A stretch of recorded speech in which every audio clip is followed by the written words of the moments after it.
Hi, thank you so much for coming. That's very loud. My name is Lisa Smith, as he said, and I'm a full-stack Python developer and data engineer at the Wilmot Cancer Institute in Rochester, New York, part of the University of Rochester, where I build self-service data applications for clinicians, researchers, and administrators. And this talk focuses on my latest project, where the goal was to transform messy healthcare data into structured, standards-compliant output. Now, if you have ever experienced a Western New York winter, you know why many people need to travel for at least part of their year. And their data needs to travel with them, especially in the cancer setting, to maintain their standard of care. But actually, everyone should be able to get a second consult, go to a new locale, travel, get a second opinion, and have their medical records go seamlessly from one system into another. So what does this data look like, healthcare data? Well, think about every test, every checkup, every ER visit that you've had or the person near you has had. And imagine what managing this data on the back end must look like. Currently, there are over 600 vendors with 600 different solutions to this, called EHRs or EMRs, to store all this electronic health data, which means there's over 600 ways to do that. Now, in my previous life, I was a mathematician and a statistician, faculty member, and this is what I imagined healthcare data looked like. Neat and organized, everything in rows, ready for download, analysis, you name it. Clearly not everything would be uniform, right? But we're talking Pinterest-ready cookie pictures. That was what was in my brain. Well-defined and tidy. However, when I joined Wilmot, I quickly realized that that data looked more like the shoes in a sale bin than it did how I had imagined it. Or an overgrown garden. So I love gardening. Lots of great stuff, really hard to find, right? The longer I was there, the more I realized that that shoe bin sometimes resembles a large dumpster. Nobody's cookie tray is Pinterest ready. And when you do find that data, the way it's stored in these huge systems is so shattered that often when you try to pull it back together across the dispersed across the systems, it's hard to get a full picture, much less get it quickly. So building applications on top of that can be quite challenging. So now that we have an idea what we're looking at, the first challenge is to take all of that data, organize, identify it, package it into a logical system that's ready to ship, so it can be used by anyone, anywhere. And that's the definition of interoperability, right? I have it, you have it, and we all understand we have the same set of rules. So that as it passes from one system into another, there's no issue of understanding what that particular data point means. So to facilitate this, HL7 defined standards in 1987. And 27 short years later, just as organizations were managing and adopting this and really getting a hold on it, they introduced FHIR, or Fast Healthcare Interoperability Resources, as the modern, new, better way to do things. So clearly everybody was thrilled to start over, because this is a complete paradigm shift, going more toward a database idea than the original standards. Now you may be wondering what delayed it so much. This sounds so good. Well, standards are great, and they start out relatively simple. But then there become edge cases. Well, you can solve that by just adding a few more rules and caveats, but then they generate more edge cases, and then you get more rules, and pretty much it's a little bit like parking in California. Over time, the standards designed seriously to write, to simplify. We all just did our taxes. Don't want to get the tone of the talk down, but we know about rules. Yeah, so what they did to design to simplify it actually became another challenge. So now on to the design constraints I was faced with. My users are interested in curing cancer, not watching spinners, no extra clicks. So everything has to be super fast or they feel like it's broken. And it has to be very, very simple to use, while a lot has to go on in the back end. Also, this is healthcare data, so there's stuff missing. You're never going to get everything out of a spreadsheet or any tabular form. So I needed human in the loop, definitely, active human participation, which means I need immediate feedback for them. It's got to be lightweight and scalable, because I'm in the cancer center, but it's a very large operation that we're in. And it also has to be completely secure, because this is healthcare data. So it's got to be locked down. We can't have, not just can't have data leakage, but we can't have data corruption. So the last two constraints are really what drove my foundational choices. To eliminate the data corruption, I went with a garbage in, garbage out model, where the health professional is the sole source of truth about this data. So they take sole responsibility. So nothing is transformed, changed without their explicit knowledge. And next, to address the security concerns, the system is stateless, meaning they upload information, I transform it and work with it, and when they leave, just like a vending machine, if it works right, you have your Twix bar and can go on your way, and everyone's happy. Well, this significantly, the idea of stateless, that we have this interaction and neither of us leave saving anything. It saved me a lot of overhead. It was able to be more secure. It reduced a lot of complexity operationally. The footprint was small. It simplifies deployment. But has anyone ever built stateless? Or does that mean? Yeah, so I lost speed. Every interaction with the user, I'm rereading that file. But I have to make it look like I'm saving it, but I don't save it.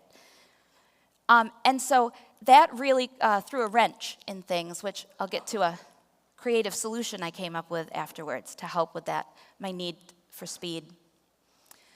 With respect to the architecture, this application is Flask, pandas, SQL backend. I use an offline LLM-assisted generation for the matching layer. While the fuzzy matching that happens where I need more generative flexibility, I use RapidFuzz. And lastly, to build the actual FHIR resources, I use the Smart on FHIR client Python package built for HL7 FHIR. So pretty standard stuff. The front end is HTML, CSS, and JavaScript. Nothing super fancy, but it all works. So let's get into the application. Before the mapping begins, this is actually an image. I'm not going to do a live demo. I like my high blood pressure, and we all know how vending machines can work. So before mapping begins, the application provides users guidance about FHIR. So what resources are available? You can sort of think of those as database tables, what elements they have available to map to, and the lovely handling of dates. So they know right up front what they're mapping into and how their dates need to be formatted. As you can imagine in healthcare, I don't know if any of you are in healthcare, dates are super important. So once the user is ready, they can upload a CSV or Excel file. And this is version 1. Eventually, it would be nice to have this data streaming in, but this is built for a file upload. So they can upload a CSV or Excel file, and because the application is stateless, as I said, all uploads are processed transiently in memory and not stored persistently. So for instance, here, in the upload step, the file is read in once to see if it has any sheets that we have to worry about, and again, when the user clicks upload. Next, the user can select a FHIR ID for their patient. So every patient needs and record needs a FHIR ID, and there's two choices. They can choose to do this deterministically using the example I have here is patient ID, their own personal. So do a deterministic model, and if they choose this, every time they go back with the same patient ID, they will generate the same UUID, so you have continuity. Also, if you have multiple rows per patient, they're all linked. But they can also, at their own discretion, choose to go to completely random, where every row of data is a new UUID, and again, that's up to them to know what the better choice is. Now, if the user chooses deterministic, there's a reason that they want to know, I assume, what those patients. And because this is stateless, I created a process where if you choose deterministic, but you don't want that patient identifier included in your data, I provide them a patient mapping file, and then just zip that along with the FHIR output and give it to them at the end. Again, stateless was really great about a lot of things, but it caused a few things, because nothing's being saved that we had to address. Now we move into the auto matching. And this is one of my favorite parts of the tool. As I mentioned earlier, stateless was going great, but it was slow. And doctors are not going to sit there, or nurses, they do not have time to wait. And I started thinking about every way a person could label my date of birth. So I'm thinking the top of the column. How many column names are there for date of birth? And there's a lot. And I started thinking about how I would handle that. It's ragged, because there's even more for last name. So I've got ragged data. I've got a lot of data, but it's not going to go nicely in database. And up to this point, I was a database person. I loved my database columns and my tables, my stats, my math, everything tidy. And then I remembered, so I came from R and MATLAB, and I remember the very first time I came across a Python dictionary, and they are just fantastic. And I thought, in my crazy brain, I really swear to God, I thought, the mighty Python dictionary. They are lightweight and fast and scalable and perfect for a finite static vocabulary.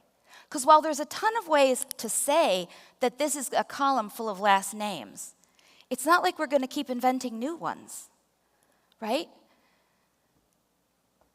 So with the help of LLM-assisted offline, I built dictionaries of lists to handle the first auto match. And when I say the first auto matching, I mean you pass in your data, I read the columns in, and I say, what FHIR element does this match to, and where does it go?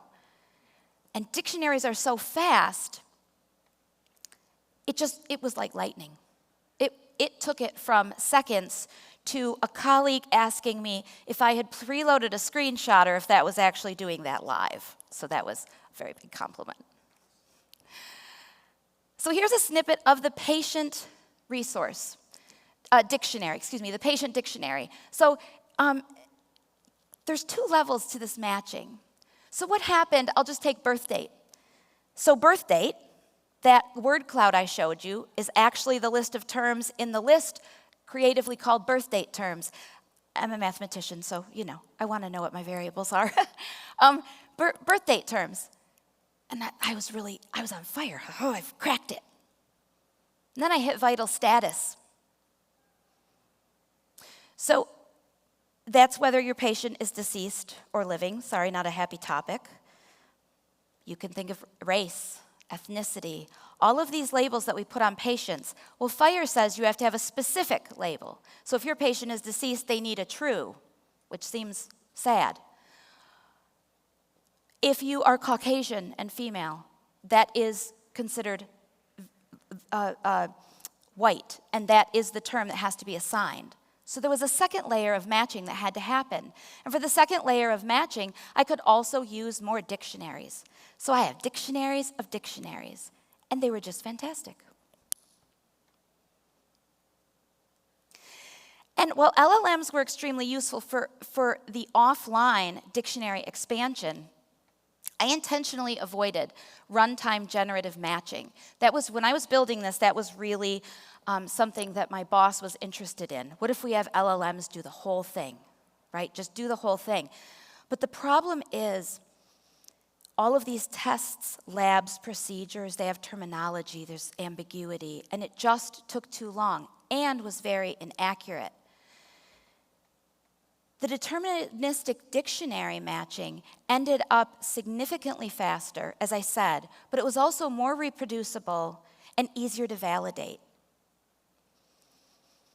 And in thinking about this, the goal was really accelerating the structured decision-making for the user and not replacing their expertise.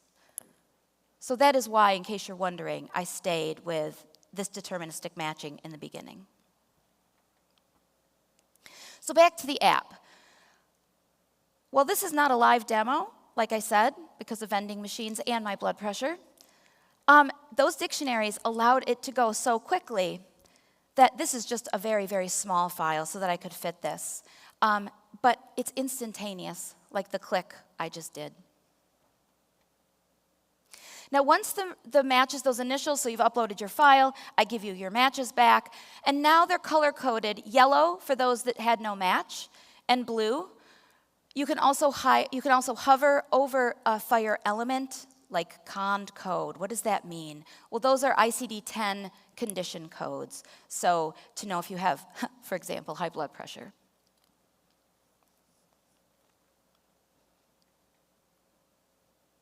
Users can also add matches that were not identified during the initial auto-matching phase. And this is actually more important. They can preserve data that does not have a FHIR element to map to specifically. And this is something that's really been a challenge for interoperability, because how can you map all of the possible things? So you can do diagnosis date, and that has a very specific, but what if it's just the year of the diagnosis? Or what if you want to map something in cancer like days between diagnosis and treatment, which is very important. There isn't a FHIR element. So what I did is I used their extensions, and if any of you have used FHIR, extensions are fantastic. So I used extensions and a ZZ underscore variable. Sort of keep it at the bottom, don't use it unless you really need it. But if you need it, what it allows them to do is pass through information that's very important, and how it works is the column name from their data gets passed directly, and then I just use structured text for whatever in that cell. And it allows them to pass through and preserve that data even though there's no structure specifically built for it. Once matching is complete, the application identifies all the extra information that you need that wasn't in the sheet. A simple example, if you're mapping age at diagnosis, what age units? That may seem like a silly question, unless you're in peds. In pediatrics, right, they may measure in months, not years. They may measure in days or hours, and so that matters. In a more complex situation, just think about, again, blood pressure. That's technically called an observation in FHIR, so you have to have a technical name. Those are handled by and prescribed by certain organizations. I'll get to that. You have to know the status and the actual units for the blood pressure that are being used. And if you think about those Excel files, that's often not in there if someone's reporting on a study. If we focus on the observation name, here is where the second fuzzy matching, and this is where fuzzy matching came in, but my second matching pipeline. And here I chose to use RapidFuzz, and it's a mixture of SQL, RapidFuzz, and iteration. So medical observations, as I said, but procedures, medications, labs, they all have accepted standardized coded names through organizations like LOINC or SNOMED CT. The application uses RapidFuzz. So I take the column name, here it would be BP diastolic. I pull the top 300 matches just using quick SQL, because SQL's so fast, into the back end using Python, the Python and SQL Alchemy. And then I use RapidFuzz to reduce those to just their keywords, match up the keywords, and return the top 25 choices to the user. Now, they will pop up in that yellow select a value dropdown. But above, the user can continually search. So if you don't like what I came up with, you can search again, and it will add distinct searches. And I just use a cache to keep things fast. So once you've searched for one thing, if that comes up again, it'll already be there for you. Here's an example of a dropdown. And as I said previously, using that garbage in, garbage out model, if you don't like any of the names, as long as I'm acknowledging this is not going to be LOINC coded, you can stick with your original column name and just pass the data through. At any point in this process, users can go back through. My colleague, he's not here, his name is Jonathan Conrad. If any of you need an amazing designer, you may not steal him. He helped me come up with this front end. You can click back through these to go back at any point. I really have to credit him with that. So right now, this is limited to a JSON or XML that this will return for you. Again, it's an auto download, and the user can just walk away. The final build, so when they click that format to FHIR, the final build is completed using Smart on FHIR and pandas.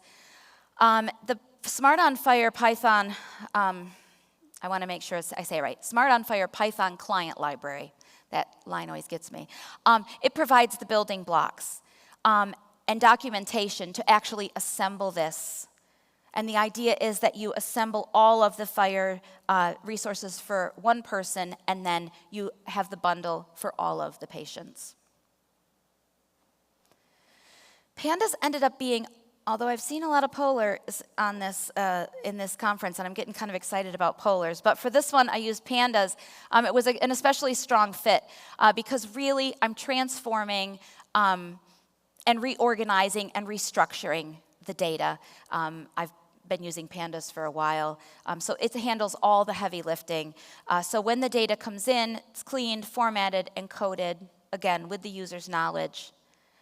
And then at this stage is where I split it out and do all those database calls, a limited number of database calls all at once, and use that vectorization you can do with pandas. So what we end up with, the final product, as this pushes through right before format, I have data frames of data frames, so we can bundle them all together at the end. This is an example of a tiny snippet. You can imagine how long this gets, but here Jane is a Caucasian female who is not deceased. And in that Python, in that pandas process at the end there, all of those value codes, you can see 2106-3 is the FHIR code. All of that happens at the end in a condensed format and to keep that speed.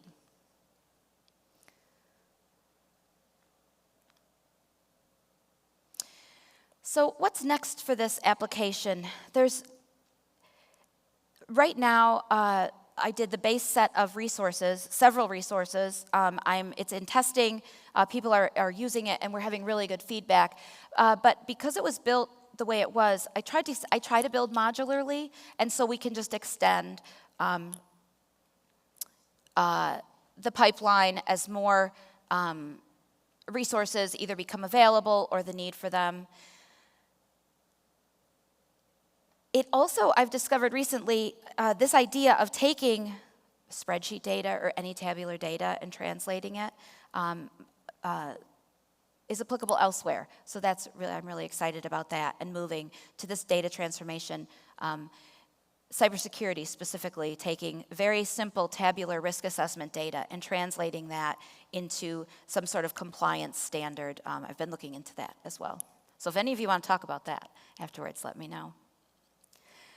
But I did want to say that I had some pretty big lessons learned on this project, because again, I'm from mathematics, and we chase the elegant solution. No matter if you turn in a paper, especially going up through, you have to have the most beautiful, elegant, condensed.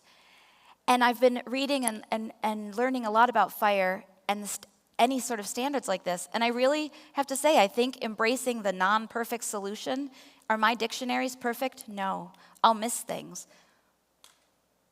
Does all the data format perfectly as it moves through? No, I let people pass things through. But I think at the end of the day, especially in healthcare, a confident wrong answer is worse than an incomplete answer. And so that's what we went with. So thank you all for listening, and if there's any questions, let me know. Yeah, I actually also work in healthcare. We can talk more later. But I'm curious, have you open sourced the FHIR cracker tool, or at least the dictionary mappings from columns to FHIR fields? I have not. So my plan right now, we had a reorganization event recently on my team, a very large reorganization event. And so I have been working with my new leaders to actually release this as a public tool, where you go to the University of Rochester website, you upload your data, and can use it that way for right now. But I would like to do something like that in the future. Yes, because once one of us does it, especially these dictionary mappings, who wants to go through that again? That was quite a bit of cough. Again, I'll blame mathematics. I'm used to tedium, where you work for a long time without any gain. So yeah, I would like to release those. Yeah, we might be able to use that. I'll tell you more later. Yeah, I'm probably going to pester you afterwards also. I work on the NCAT side of things, so we probably cross over. But so you mentioned the ICD mapping. Do you also do like SNOMED and any of the other templates in your formatter? Yes, so I map the ICD-10 codes. I'm also mapping SNOMED CT codes, LOINC, and RxNorm. I'm thinking, yeah. So I wanted it to be database, not agnostic, but database platform agnostic. Okay. And so I kept a very small set of tables that contain FHIR codes, either numerical codes or the word codes that we need. The relatively small, I think RxNorm is like 85,000, and that's what you use for medication names. And I'm mapping all of those using RapidFuzz, and that process I showed you. So yeah, and procedure, LOINC, I just loaded those. They have wonderful websites that you can actually use, and wonderful tools to ingest them. And so I ingested those and then have an update process for those, so it will pull, yes, all of them. Perfect. And then do you preserve, because you mentioned like your compliance aspect, I'm thinking like AU2 and AU3 on the FedRAMP side. Do you preserve the FHIR provenance fields through, or do you? I don't know if I understand your question. Oh, so because you were talking about wanting to have like a data quality and compliance auditing after the fact. So I was thinking about like FedRAMP AU2 and AU3, which looks at data provenance and cryptographic records. Like, do you preserve? FHIR has a provenance value for tracking the origin and transformations of the data. Do you preserve that provenance information coming through? Yes. Okay. Cool. So like as a metadata. I didn't understand your question. Oh, sorry. I realized. Yes. No, that's fine. Yes. And also one of the this is not the answer to your question is yes. But an aside that made me think of is also that I went with Smart on FHIR, that Python library, because it does the validation for you. So right immediately before I give you your file, it's validated. And I love that. You can choose to use it or not, but I chose to use that feature. That's awesome. So it's validating. I'm not giving you garbage back that looks like a nice JSON. That was a huge thing of mine, that it's real. Awesome. Yeah. Well, thank you very much. Thank you. Yeah, I'm working on a similar project. I was curious, have you been using like a QHIN or Tefka to pull data for FHIR data outside of your health system? So I am not right now. So what we have is sort of, I'll call it like a large staging database. So we are an Epic shop. Yeah. And so we have clarity, we have other ETL processes, but the main one that I'm thinking of is we're pulling from Clarity, and we pull into a staging database. But, so for my work, and that's the database that I'm storing the tables that this runs on. Yeah. But it's built so that anybody can basically come up to it, like I said, like a vending machine, with the data that needs to be formatted. In cancer, we have a lot of cancer research going on, and so they will come with their post-study, self-generated data sets that need to be formatted to send back to the NCI. And so And- that's a lot of what the focus is on right now. Is that data already clean? Like, did they get rid of the duplicated data? Because I know with FHIR, you find like a lot of duplicated data. There can be a lot of things nested in. That's a lot of noise. Yes, so in this tool, I didn't want to get to it because we have a short talk, Yeah. but it actually deduplicates. So if Okay. you have several rows with the same, now if you do several rows of the same patient with other information, it handles that. But if you have errors like, Lisa Smith, same birth date with this address, and Lisa Smith, same birth date with another address, it'll flag it and Okay. say, Yeah, that's a whole rabbit hole, but thank you. yeah. Hello, Lisa. Thank you for your presentation. I am very interested in the use case that you're doing with the data extraction. I think it's like a data extraction. And I don't know if you are doing what I am asking. If I am wrong, you please correct me. But I understand that you get some point of information from files and you fill databases, no? Using a dictionary in Python. Is that what you're doing? Or the people fill forms with this dictionary and it's a match with these keywords, or I don't know. No, it's, so this idea is I have healthcare data about my set of patients, and I need to transfer it to you, and you have a whole different system. And so we have to have a common language.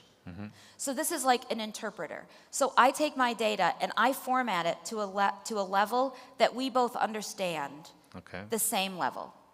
The same Okay. language, really, is what it Okay. is. It's the same language. Okay. And so what this does is a person uploads the file of data. Okay. So it could say, for example, it could say vital status, and then it could say alive, dead, right? Okay. But you may not, in your system, know what that means. Okay. So this tool takes in your data, gives you back your same data, formatted, so that you can pass it on and everyone understands what that vital status means. Okay. So So it's just a transformation. okay, but this application extracts from, for example, a PDF, or you give the specific points to fill that database or those data points. That is my question. Does it extract from an unstructured file to a structured output, like a schema? That's Yes. what your system does? Yes. Okay, then I will talk to you more in detail. Yeah. So it takes in whatever scheme, it takes in, right now, CSV, tabular data, or Excel, and it spits it out in the format that we need it. Okay, Yeah. thank you. Thank you all so much.